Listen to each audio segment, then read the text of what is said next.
जी को पस्त कर देंगे, क्या होगा देखिएगा। प्रियंका जी एक बार क्या हुआ नहीं एक सेकंड, ठीक नहीं है ना, एक सेकंड जरा मैं कंप्लीट कर लूं।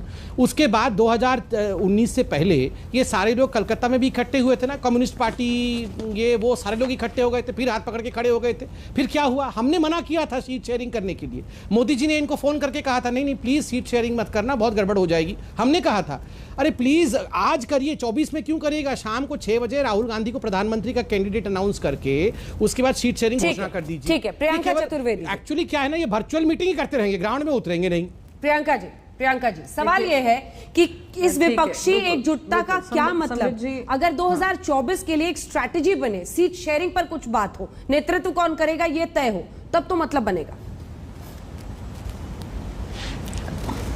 ओके सबसे पहले मैं संबित जी की बात बहुत ध्यान से सुन रही थी। मेरे भाई को बड़ी दिक्कत हो रही थी कि टीवी चैनल्स आजकल दिखाते हैं ब्रेकफास्ट कहाँ हो रहा है विपक्ष का, चाय कहाँ पी जा रही है, डिनर कहाँ हो रहा है, लंचेस कहाँ हो रहे हैं। भाई साहब यही टेलीविजन मीडिया है जो मोर के साथ जब प्रधानमंत्री समय बिताते हैं वो भी दिखाती है। वो ये भी दिखाती है किस तरीके से उनसे पूछा जाता है प्रधानमंत्री मोदी जी से कि कौन सी वैरायटी का आम वो खाना पसंद करते हैं।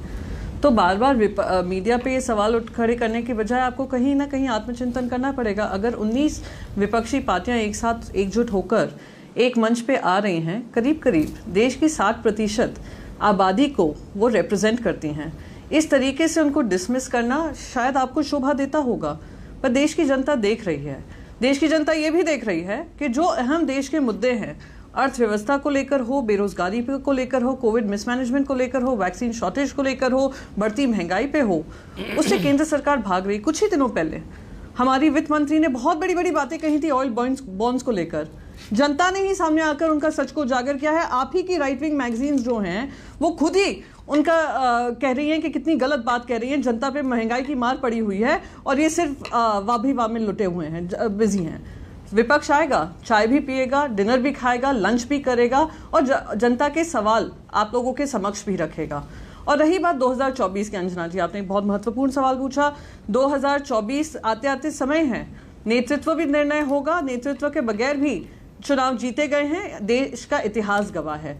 साथ ही साथ मैं बस एक लास्ट चीज कहूंगी, ये 2024 तो छोड़िए, ये हमारे लिए एक बहुत इंपॉर्टेंट, हम सबको एक साथ एकजुट होकर संविधान की रक्षा करने के लिए और प्रजातंत्र की रक्षा करने के लिए एकजुट एक मंच पे आने की बहुत आवश्यकता है। और यही मैसेज पूरा मॉनसून सेशन ने दिखाया और यही मैसेज आज इस मीटिंग के माध्यम से हुआ है, जहां पे विपक्ष को एकजुट होकर केंद्र सरकार से सवाल पूछने पड़ेंगे, जो हम कर रहे हैं। केंद्र सरकार की जवाबदेही बनती है कि जवाब दें। ठीक है संबित जी एक छोटा सा जवाब दे दीजिए, फिर मैं सफल साहब के पास जाऊंगा। हाँ छोटा सा जवाब दूंगा।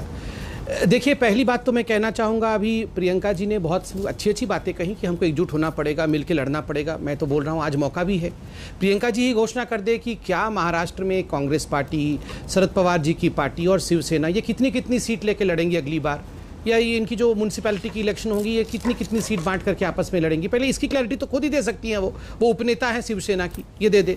दूसरी बात है, इन्होंने कहा कि महंगाई पे डिस्कशन होना चाहिए, कोविड पे डिस्कशन होना चाहिए, कहाँ होने दिया पार्लियामेंट में। ये वर्चुअल मीटिंग तो आप इतना करके डिस्कशन कर रहे हैं, रियल जब पार्लियामेंट चल रहा था तब तो हुआ नहीं। फिर इन्होंने कहा प्रजातंत्र की रक्षा करने हम सब एक आए हैं। हाँ। अंजना जी ये प्रजातंत्र की रक्षा करने नहीं, अपने अपने बच्चों की रक्षा करने आए हैं कि कैसे हम सब मिला के हमार दुईगो बबुआ को बचाएंगे, तेज प्रताप को। और अभी अब दो भाइयों में लड़ाई हो रही है, अभी मैंने आज तक में देखा है, तेज प्रताप और दूसरों का नाम क्या है, तेजस्वी, दोनों के बीच में लड़ाई हो गई है। दुईगो बबुआ को बचाना है, यहाँ समाजवादी पार्टी में एक तो बबुआ को बचाना है, वहाँ शिवसेना में भी बचाना है। ये आपको लगता है प्रजातंत्र बचाने आए हैं? हाँ अंजना जी, मैं इसीलिए कह रहा हूँ इसके बाद में जाके ह्यूमन राइट कमीशन में कंप्लेंट करूंगा। ये हम लोगों के ऊपर अत्याचार हो रहा है, प्रजातंत्र बचाना है, सब अपने अपने परिवार को बचाने निकले हैं। ठीक है एक बार सप्पल साहब को अब दिखाइए इस पर मैं बाद में प्रियंका जी आपसे कमेंट लूंगी। सप्पल साहब मुझे भी जवाब देना होगा। ठीक है दे लीजिए, उन्होंने डायरेक्ट अटैक किया है, दे लीजिए, देख लीजिए। जी अंजना जी। जी।